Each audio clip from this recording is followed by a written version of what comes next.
Okay, तो आज हम लोग फर्स्ट डे पीएचपी का देख रहे हैं, जिसमें सबसे पहले पीएचपी क्या होता है, पीएचपी क्यों पढ़ते हैं, उसके बारे में मैं आप लोगों को बता रही हूँ। जैसे कि आप लोगों के सेशन हो चुके हैं, मैंने आप लोगों को पढ़ा दिया है C and C plus plus, that is OOPs के कंसेप्ट।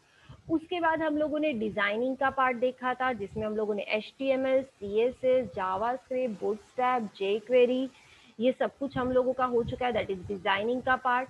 बट अभी जो मेन कंसेप्ट है दैट इज पीएचपी। अब पीएचपी क्यों पढ़ रहे हैं, इसमें से बहुत सारे लोगों को पता होगा, बट जिनको नहीं पता है या जो भूल गए हैं, उसके लिए मैं आपको बता देती हूँ कि पीएचपी हम लोग बैकएंड के लिए पढ़ते हैं। जैसे कि अगर आप कोई प्रोजेक्ट बना रहे हो, तो उस प्रोजेक्ट में सबसे ज्यादा जरूरी चीजें क्या होती है? डिजाइनिंग, उसके बाद बैकएंड में कैसा डेटाबेस है, कैसा हमारा स्टोरेज है, और उसके बाद कनेक्टिविटी की बात आती है। तो जो फ्रंट एंड और बैक एंड, मतलब कि HTML वाला कंसेप्ट एंड जो डेटाबेस का कंसेप्ट है, उन दोनों को कनेक्ट करने के लिए हम लोगों को लगती है लैंग्वेज। अब ये लैंग्वेज PHP भी हो सकती है, जावा भी होती है, या .NET भी हो सकती है। तो इसमें से हम लोग पढ़ रहे PHP इसीलिए पढ़ रहे बिकॉज फ्रंट एंड और बैक एंड दोनों को कनेक्ट करना होता है, तो हम लोग क्या देखते हैं, PHP का कंसेप्ट देखते हैं।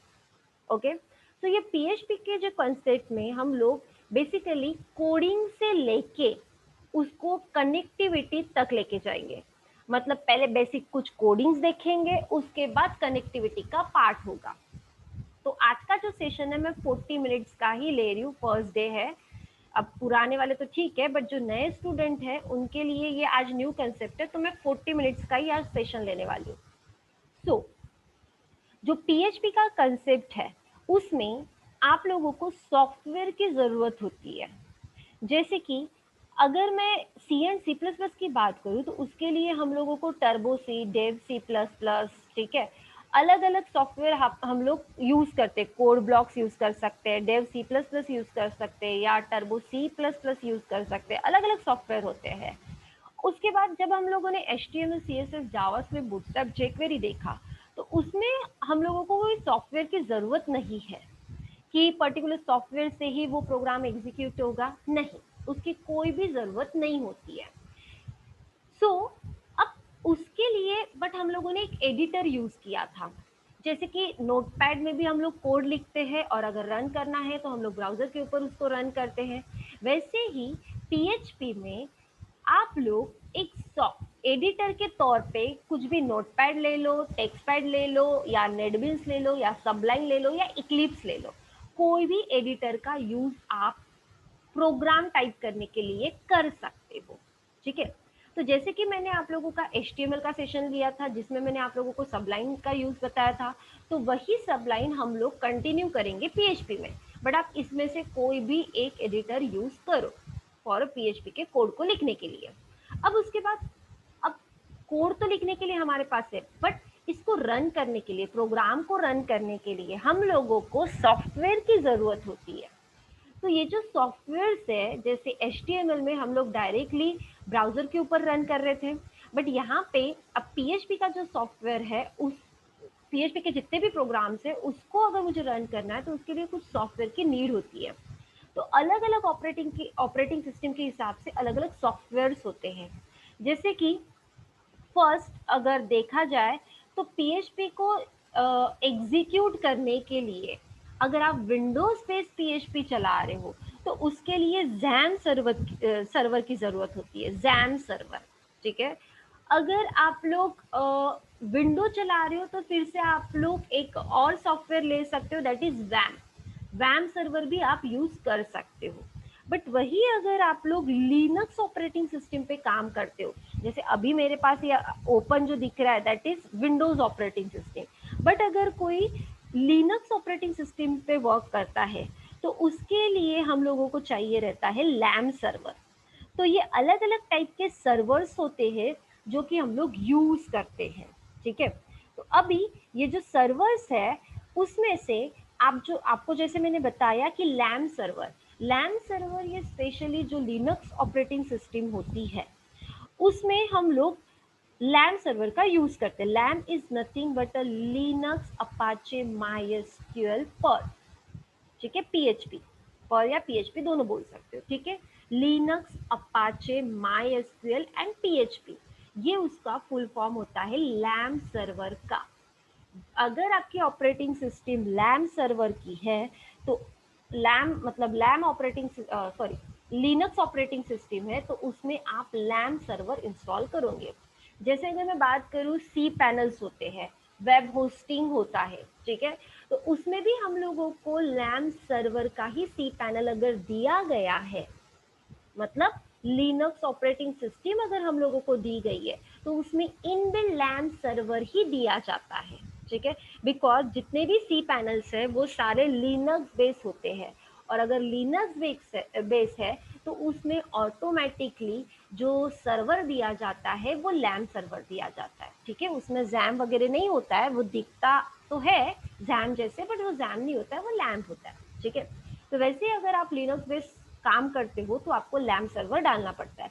बट अगर आप विंडोज बेस्ड काम कर रहे हो तो इसके लिए हम लोगों को एक तो जैम सर्वर की जरूरत है या हम लोगों को वैम सर्वर की। वैम पहले चलता था बट अभी लेटेस्ट में जैम ही चल रहा है, ठीक है। तो jam server is nothing but x operating system Apache MySQL PHP and pearl, ये होता है उसका फुल फॉर्म। अब x operating system Apache MySQL PHP and pearl, that is jam server, ठीक है। मैं यहाँ पे लिख के दे देती हूँ लगे तो। लैम्प होता है, ठीक है, लैम्प, उसके बाद एक होता है जैम और उसके बाद होता है वैम, ठीक है। So LAMP is nothing but a Linux Apache MySQL PHP, JAM is nothing but a X operating system Apache MySQL PHP and Perl, and then WAMP मतलब कि Windows Apache MySQL PHP। अब ये जो XAMPP और WAMP है इन दोनों में से आप ऑपरेटिंग सिस्टम पे कोई भी एक सर्वर डाउनलोड कर सकते हो और उसके थ्रू PHP के प्रोग्राम रन कर सकते हो। बट अभी जो लेटेस्ट में चल रहा है, ठीक है, अभी जो लेटेस्ट में चल रहा है वो जैम भी चल रहा है, बिकॉज इसमें अलग अलग फीचर्स दिए गए हैं जो कि डायरेक्टली आपके प्रोग्रामिंग को एनहांस करता है, ठीक है। तो इसीलिए मोस्टली लोग जैम सर्वर ही यूज करते हैं। अगर वो विंडोज पे काम करते हैं तो वो जैम सर्वर ही यूज करेंगे, ठीक है। अब ये जो जैम सर्वर है तो जैम सर्वर में इनबिल्ट माइस्क्यूएल साथ में अपाचे का सर्वर दिया गया है। जैसे कि अगर मैं जावा की बात करूं तो जावा में क्या होता है, जावा में आपको अलग से ये सॉफ्टवेयर डालने पड़ते हैं। अगर मुझे डेटाबेस लगाना है तो आपको माइस्क्यूएल अलग से इंस्टॉल करना पड़ता है। अगर मुझे कनेक्टिविटी करना है तो मुझे अपाचे अलग से लेना पड़ता है। मतलब हर चीजें वहां पे अलग से सेपरेट से आपको डाउनलोड करना पड़ेगा। जावा चलाना है तो आपको जेडीके डालना पड़ता है, जेआरई डालना पड़ता है। बट पीएचपी में ये सारा जो पैकेज है वो इनबिल्ट एक ही इसमें दिया गया है। मतलब कि अगर आप लैम भी यूज करो या वैम यूज करो या जैम यूज करो, इन तीनों में से कुछ भी यूज करो तो वहां पे डायरेक्टली अपाचे और माई एसक्यूएल इनबिल्ट दिया गया है। अलग से सेपरेट से आपको करने की कोई जरूरत नहीं होती है, ठीक है। सो बेसिकली जो माई एसक्यूएल है वो डायरेक्टली आप लोगों को यहाँ पे दिया जाता है। जस्ट आपको एक यूआरएल डालना पड़ता है, उस यूआरएल से आपका माई एसक्यूएल ओपन होता है। बट ये जो अपाचे है ये अभी क्या कंसेप्ट है, तो अपाचे मतलब कि अब अगर मैं फ्रंट एंड और back and, that is database, database और फ्रंट एंड में एचटीएमएल के थ्रू डिजाइन, इन दोनों को कनेक्ट करने के लिए मैं तो पीएचपी का कंसेप्ट यूज कर रही हूँ, ओके। पीएचपी के थ्रू मैं कोडिंग कर रही हूँ। बट ये जो अपाचे है वो क्या करता है, सर्वर को कनेक्ट करता है। दैट मीन्स जो डेटाबेस का पार्ट है वो डेटाबेस को उस फ्रंट एंड से जो भी क्वेरीज आती है वो सारी क्वेरीज या वो सारे कंसेप्ट को हैंडल करने का काम कौन करता है, Apache server, that is Tomcat Tomcat server, अगर किसी को पता होगा टॉमकैट सर्वर होता है, ठीक है। तो अभी लेटेस्ट में तो टॉमकैट 8.0 पॉइंट कुछ चल रहा है, but Tomcat Apache server use किया जाता है फॉर अ सर्वर एक्सेसिंग के लिए। तो ये भी आपके मशीन में अवेलेबल होना चाहिए, बिकॉज अगर आप वेब बेस्ड एप्लीकेशन क्रिएट कर रहे हो तो आपके पास MySQL रहा, ठीक है, आपके पास HTML की लैंग्वेजेस है, ओके, आपको PHP कनेक्ट करना आता है, इट्स गुड, बट जब तक आपके पास अपाचे टॉमकैट होता नहीं है तब तक आप वेब बेस्ड एप्लीकेशन को क्रिएट नहीं कर सकते हो, बिकॉज ये वेब बेस्ड एप्लीकेशन के सर्वर को मेंटेन करने का मतलब उसका यूज होता है। इसीलिए अगर आप जावा में या .NET में या पाइथन में कहीं पे भी अगर आप वेब बेस्ड एप्लीकेशन क्रिएट करना चाहते हो तो आपके पास अपाचे टॉमकैट होना ही चाहिए, अदरवाइज वो वेब बेस्ड एप्लीकेशन क्रिएट नहीं हो सकती है। सर्वर से रिक्वेस्ट जाने के लिए हम लोगों को उसका यूज करना पड़ता है। तो ये सब कुछ XAMPP सर्वर में ऑलरेडी इनबिल्ट दिया गया है। तो इतना समझ में आया आप लोगों को, यस और नो?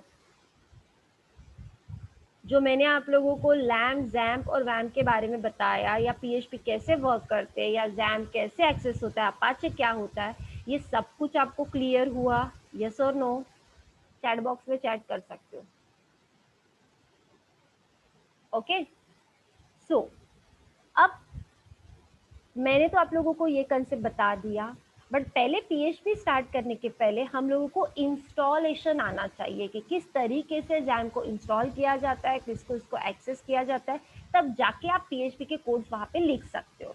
बट उसके पहले मैं आपको बता देती हूँ कि जिनको भी HTML, CSS, जावास्क्रिप्ट, बूटस्ट्रैप नहीं आता है वो अच्छे से वेब बेस्ड एप्लीकेशन क्रिएट नहीं कर सकते यूजिंग PHP, बिकॉज PHP में अगर देखा जाए तो 80% पार्ट होता है डिजाइनिंग का, ठीक है। 80% जो पार्ट है वो डिजाइनिंग का पार्ट है। तो डिजाइनिंग के लिए आप लोगों को UI बेस्ड सारी लैंग्वेज आनी ही चाहिए।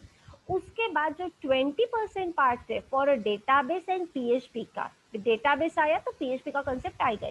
तो वो जो 20% पार्ट है वो होता है कनेक्टिविटी का, तो उसमें आपका PHP और डेटाबेस कनेक्शन होता है।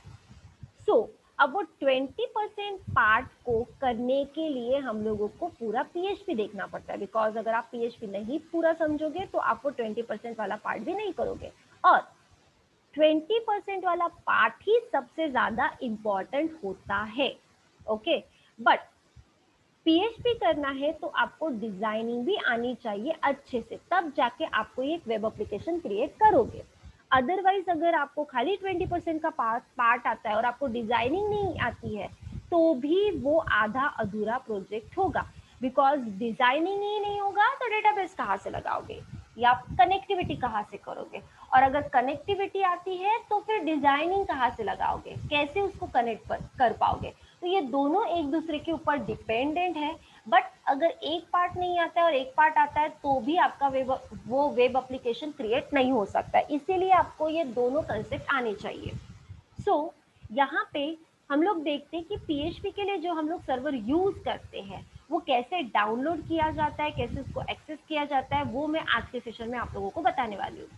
तो मेरे पास ऑलरेडी डाला हुआ है, बट मैं आप लोगों को जस्ट बता रही हूँ कि कैसे उसको लिया जाता है। तो आपको क्या करना है, गूगल पे जाना है। गूगल में सबसे पहले हम लोग सबलाइन को डाउनलोड करेंगे। तो मेरे पास तो ऑलरेडी किया गया है, बट तो भी मैं आप लोगों को बता रही हूँ कि सबलाइन कैसे डाउनलोड करते हैं। तो यहाँ पे सबलाइन टेक्स्ट 3, अगर आपके पास नोटपैड भी है या नेटबीन्स है या इक्लिप्स है, ठीक है, इसमें भी आप कोड को लिख सकते हो, कोई प्रॉब्लम नहीं है। बट यहाँ पे मैं रिकमेंड करूंगी कि आप लोग सबलाइन ही यूज करो क्योंकि उसमें अच्छे से फीचर्स है। तो फर्स्ट लिंक पे जाना है, डाउनलोड वाले ऑप्शन पे जाना है, और यहाँ से आपको क्या करना है, सबलाइन को इंस्टॉल करना है। पहले चेक कर लेना कि आपका ऑपरेटिंग सिस्टम कितने बिट का है। सो अब मेरा विंडोज 64 बिट का है, तो मैं यहाँ से क्लिक करूंगी और इसको क्या करेंगे, हम लोग डाउनलोड करेंगे। तो आप यहाँ पे देख सकते हो ये नीचे में डाउनलोड हो रहा है, ठीक है।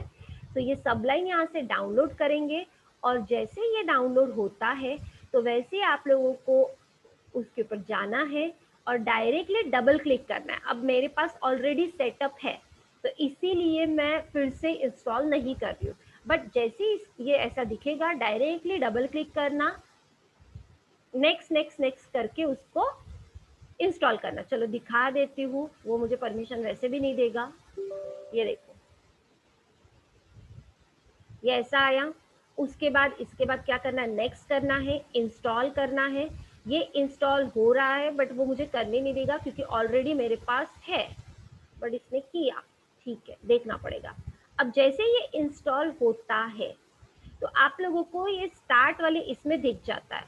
तो स्टार्ट वाले में जाना है और सबलाइन टेक्स्ट 3 ऐसे डालना है।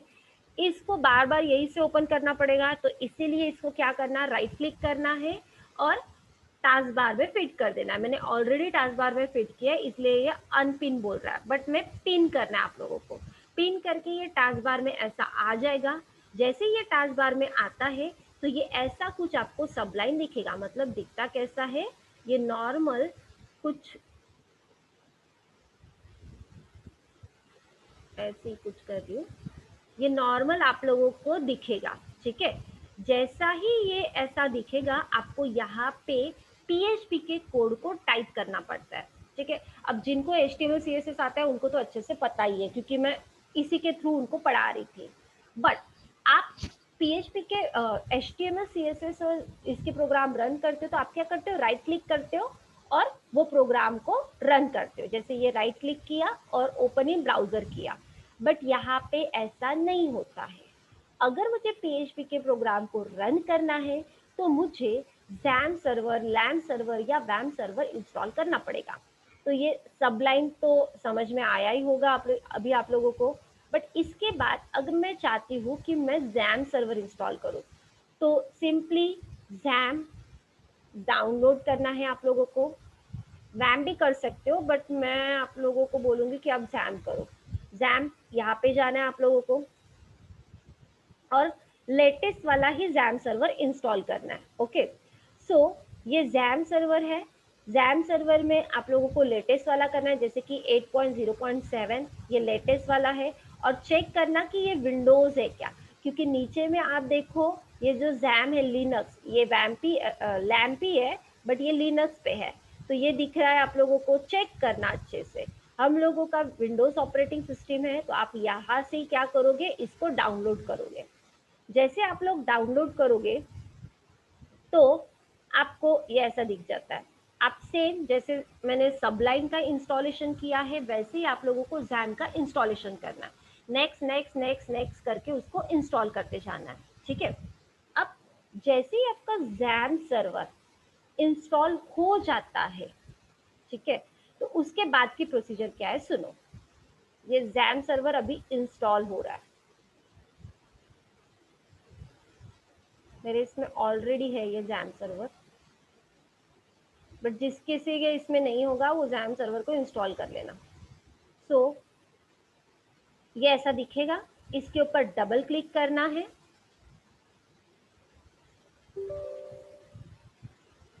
डबल क्लिक करने के बाद थोड़ी देर वेट करना बिकॉज ये प्रोसीजर स्टार्ट करने के लिए टाइम लगता है। आ जाता है बट ठीक है, ये ऐसा आएगा। अब ऑलरेडी मेरे इसमें XAMPP है सो इसीलिए वो मुझे करने नहीं देगा तो मैं नहीं कर रही हूँ। बट आपको क्या करना है, नेक्स्ट नेक्स्ट करके उसको इंस्टॉल करते हुए जाना है। जैसे ही आपका XAMPP सर्वर इंस्टॉल हो जाएगा तो आपको चेक करना है कि XAMPP सर्वर गया कहाँ। अब हर कभी मतलब हमेशा हम लोग जब कुछ डाउनलोड करते हैं तो डाउनलोड करने के बाद वो C ड्राइव में जाता है। तो यहाँ पे चेक करना कि XAMPP सर्वर आया या नहीं आया। जैसे ही आप XAMPP सर्वर डाउनलोड करते हो तो यहाँ पे आपको XAMPP नाम का एक फोल्डर दिखेगा। ये XAMPP नाम के फोल्डर को डबल क्लिक करना है, ठीक है। और इसके अंदर ये बहुत सारे फोल्डर्स दिखते हैं हम लोगों को, बट इसमें से आप लोगों को htdocs वाले फोल्डर में जाना पड़ता है, ठीक है। और ये जो htdocs वाला फोल्डर है यहाँ पे आपके कोड को आपको लिखना पड़ता है। मतलब कि यहाँ पे ही आपके प्रोग्राम को सेव करना है, फोल्डर को सेव करना है और यहीं से आपका कोड रन होता है। आप अगर XAMPP फोल्डर के अंदर डायरेक्टली यहाँ पे प्रोग्राम को सेव करोगे तो आपका कोड रन नहीं होगा। अगर आपके पीएचपी के कोड को रन करना है तो आपको htdocs के अंदर ही उसको सेव करना पड़ेगा। एक फोल्डर बना के आप उसको सेव करोगे, बट सी ड्राइव के अंदर, जैम फोल्डर के अंदर htdocs के अंदर ही जाके आपको करना पड़ेगा। ठीक है, सो ये एक इंस्टॉलेशन है जो मैंने आप लोगों को बताया, एडिटर का इंस्टॉलेशन बताया जिसमें आप हम लोग सबलाइन के थ्रू एडिट करेंगे। सेकेंड, मैंने आप लोगों को बताया कि हम लोग जैम सर्वर का यूज कर रहे, जो कि हम लोग कोड को रन करने के लिए करेंगे। अब जैसे ही जैम सर्वर इंस्टॉल हो जाता है, फोल्डर कहाँ पे रखना है वो बता दिया, बट उसके बाद अब यहाँ पे फिर से स्टार्ट में जाना है, जैम को लिखना है और इसको राइट क्लिक करके पिन टू टास्क बार करना है। मैंने ऑलरेडी कर लिया है इसलिए यहाँ पे ये दिख रहा है, इसके ऊपर डबल क्लिक करना। और जब कभी भी आप पीएचपी के प्रोग्राम को एग्जीक्यूट कर रहे हो तो आपको अपाचे और माइस्क्यूएल ऑन ही होना चाहिए। अगर ये ऑन नहीं रहेगा तो आपका पीएचपी का कोड रन नहीं हो पाएगा। सो अभी यहाँ पे अपाचे और माइस्क्यूएल दिख रहा है, इसको ही, इसकी ही जरूरत हम लोगों को है। सो यहाँ पे स्टार्ट पे क्लिक करना और यहाँ पे भी स्टार्ट पे क्लिक करना। ये दोनों ग्रीन होने चाहिए। ठीक है, ये अगर दोनों ग्रीन है तो इसका मतलब समझ जाना कि आपका सर्वर प्रॉपर तरीके से इंस्टॉल हो चुका है। बट अगर ये ग्रीन नहीं है तो फिर आपके सर्वर में कहीं तो भी प्रॉब्लम है, ये समझ जाना। ठीक है, तो इसमें से होता है, ऐसे बहुत सारे लोगों का है कि वो रेड आता है, मतलब एक तो ये माइस्क्यूएल रेड आएगा, नहीं तो अपाचे रेड कलर का आता है। तो इसका मतलब ये होता है कि अगर आपका माइस्क्यूएल रेड में आता है, मतलब ऐसा दिखता नहीं है, ग्रीन में नहीं है और रेड में आता है, और स्टार्ट करके तुरंत वो स्टॉप हो जाता है, तो अगर वैसा आया तो समझ जाना कि आपके मशीन में ऑलरेडी एक डेटाबेस अवेलेबल है, इसीलिए वो इंस्टॉलेशन नहीं करने दे रहा है। और जैम सर्वर का ये कंसेप्ट है, या ऑपरेटिंग सिस्टम का ये कंसेप्ट है कि एट अ टाइम डेटाबेस की बात करो तो एक ही चलेगा। कौन सा डेटाबेस? अगर माइस्क्यूएल आप डबल डाल रहे हो तो नहीं चलेगा, बट अगर आप ओरेकल डाल रहे हो और माइस्क्यूएल डाल रहे हो तो चलता है, कोई प्रॉब्लम नहीं है। बट दो माइस्क्यूएल नहीं चल सकते। अब ये जैम के थ्रू एक माइस्क्यूएल इंस्टॉल हुआ है, और सेकंड जो नॉर्मल तरीके से हम लोग माइस्क्यूएल डालते हैं वो भी आप डलवा सकते हो।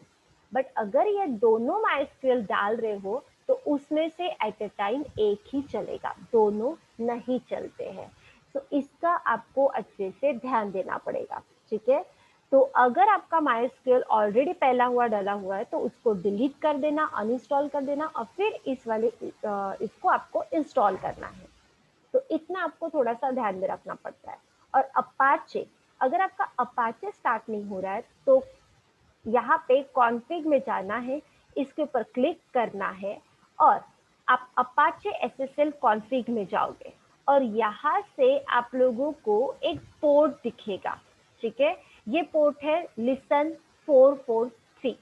ठीक है, ये पोर्ट को आपको चेंज करना पड़ता है 4433 से, बट ये ऐसे डायरेक्टली चेंज नहीं करना। आप क्या करोगे, फाइल में जाओगे, इसको यहाँ पे रिप्लेस में जाओगे और जहाँ पे 443 लिखा है उसको रिप्लेस विथ क्या करोगे, 4433 से रिप्लेस कर दोगे और रिप्लेस ऑल पे क्लिक कर दोगे। ये जैसे ही रिप्लेस हो जाएगा उसके बाद इसको क्लोज कर देना है। ठीक है, अब फिलहाल हमारा 443 है, बाय डिफॉल्ट 443 रहता है, बट अगर नहीं है तो फिर चेंज करना है। ठीक है, पहले ही नहीं करना है। ये अगर ग्रीन आया तो करने की जरूरत नहीं है, बट जिस किसी का नहीं होता है, कुछ भी नहीं होता है, तो उसको मैं बता रही हूँ। फिर उसके बाद फर्स्ट तो मैंने बता दिया, अब सेकेंड जो है उसमें आप लोगों को पीएचपी की इनिक फाइल में जाना पड़ता है और यहाँ पे आपको फिर से रिप्लेस में जाना है और port number 80, by default port क्या है, 80 है, तो उस पोर्ट को हमको क्या करना पड़ता है, 8080 या 8086, ऐसे अलग अलग आईपी एड्रेस के मतलब अलग अलग पोर्ट्स होते हैं। अब जिनको नेटवर्किंग पता है उनको ये ज्यादा समझ में आएगा। तो आपको क्या करना है, ये पोर्ट को चेंज कर सकते हो और रिप्लेस ऑल पे क्लिक कर देना और सेम फाइल को सेव कर देना। अगर आपका अपाचे नहीं चल रहा होगा, मैं उनकी बात करूँ, बट अगर ये प्रॉपर सक्सेसफुली चल रहा है सो ठीक है। ठीक है, सो इस तरीके से ये जैम सर्वर ऑन होता है, ठीक है। तो करना क्या है, सबलाइन इंस्टॉल कर लेना, उसके बाद जैम सर्वर इंस्टॉल कर लेना, ठीक है। और ये जितना भी है वो सारा का सारा डेटा, मतलब ये जितना भी जैम सर्वर ओपन होगा अभी, ये सारा का सारा डेटा हम लोगों को ब्राउजर के थ्रू रन करना पड़ता है, ठीक है। तो अब अगर आपका काम हो चुका है तो आप डायरेक्टली इसको क्लोज कर दो, बट अगर आप पीएचपी के प्रोग्राम को रन कर रहे हो तो आपको जैम सर्वर ओपन ही रखना है। मतलब अगर इनकेस गलती से ये स्टॉप हो चुका तो फिर से उसको स्टार्ट करना पड़ेगा, तभी जाके आपका जो पीएचपी का कोड है वो रन होगा, अदरवाइज रन नहीं होता है, ठीक है। तो पहले आप लोग क्या करो, ये सब कुछ इंस्टॉलेशन कर लो और उसके बाद जो कोडिंग कैसे लिखते हैं, कैसे उसको एक्सेस किया जाता है, वो मैं आपको बताऊंगी। क्लियर है इतना? यस और नो? इसमें किसी को कुछ डाउट्स है तो आप लोग पूछ सकते हो। जैम्प और वैम में डिफरेंस कुछ नहीं है, बट जैम्प और वैम में डिफरेंस ये है कि पहले वैम चल रहा था, ठीक है, पहले उसको चला रहे थे लोग, बट अभी कुछ न्यू फीचर्स आए हैं जैम में जो कि इजीली एक्सेस करने की परमिशन देता है। और अगर हम लोग सी पैनल की भी बात करें तो वहां पे भी जैम और वैम ऐसा, मतलब जैम और लैम्प इन दोनों का कॉम्बिनेशन लैम्प बनाया है, तो ये इजीली एक्सेस करने की परमिशन दे रहा है, इसीलिए लोग जैम सर्वर यूज करते हैं, वैम को नहीं करते। वैम बहुत पहले करते थे, ठीक है। और कुछ डाउट्स है तो पूछ लो, किसी को कुछ भी डाउट्स है तो पूछ सकते हो, क्योंकि वैसे मैं आज 40 मिनट्स ही लेने वाली हूँ, हमारे पास 5 मिनट बचे हैं। कल मैं एक्चुअल कोडिंग स्टार्ट करूंगी, तो आप लोगों के मशीन में आप लोग इंस्टॉलेशन करके रखो, चाहे जैम का हो या सबलाइन हो। सबलाइन आई थिंक आप लोगों ने किया ही होगा, बट जैम का इंस्टॉलेशन भी करके रखो, ताकि कल न्यू फ्रेशली हम लोग कोडिंग सीखेंगे। किसी को कुछ डाउट है पूछो।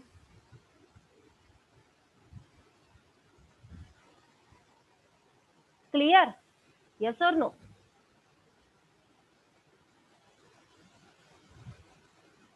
ठीक है। सो ओके, ठीक है। तो आज ये सब लोग इंस्टॉलेशन करके रखो, ठीक है। बाकी का तो हम लोग कल देखेंगे।